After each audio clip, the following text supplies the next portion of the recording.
আপনারা তো সবটাই জানেন যে বাংলাদেশে এখন আওয়ামী লীগের কি অবস্থা, তো তার জন্য তারা এখানে আসছে।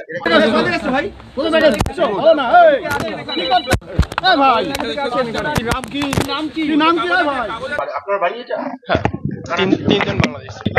হ্যাঁ, আশরাফুর রহমান, হ্যাঁ, আর জুয়েল এন্ড আবিদ। এরা বাংলাদেশের। এটা বলতে পারবো না, বরিশাল মেবি। না না, আমি ভাড়া দেইনি তো। ভাড়া দিয়েছি কে বললো আপনাকে? তিনজনই আছে।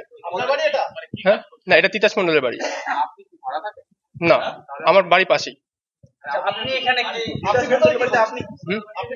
তারা কেউ নেই বলে আমি আছি। হ্যাঁ, তাদের সঙ্গে আমার কোনো সম্পর্ক নেই। যে বাড়ির মালিক সে, তার সঙ্গে আমার সম্পর্ক। হ্যাঁ, এই যে 4 মাস হবে বাংলাদেশে। এরা কিছু করতো না, এখানে জাস্ট আছে। এরা ওই যে তাদের ডকুমেন্টস গুলো নিয়ে গেল, যে ডকুমেন্টস গুলো ঠিক আছে কিনা এটা ভেরিফাই করতেছে। আপনারা তো সবটাই জানেন যে বাংলাদেশে এখন আওয়ামী লীগের কি অবস্থা, তো তার জন্য তারা এখানে আসছে। হ্যাঁ, এরা পাসপোর্টে আসছে, পালিয়ে আসেনি কেউ। হ্যাঁ, আওয়ামী লীগের সদস্য এরা। কোন দলের সদস্য? এই তো আপনি তো বলছেন আওয়ামী লীগের, তা আমিও তো বলছি আওয়ামী লীগের। হ্যাঁ হ্যাঁ, সক্রিয় সদস্য। পালিয়ে আসেনি, এরা পাসপোর্টেই আসছে। হ্যাঁ, পাসপোর্টে আসছে মেডিকেল পারপাসে। QCY Melovax Pro ANC on সব নয়েজ গন। আপনি কি ভোটের পরেই চলে এসেছেন? কোন ভোট?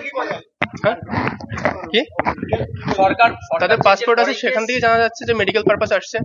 এবং এমনকি তারা মেডিকেল দেখিয়েছে।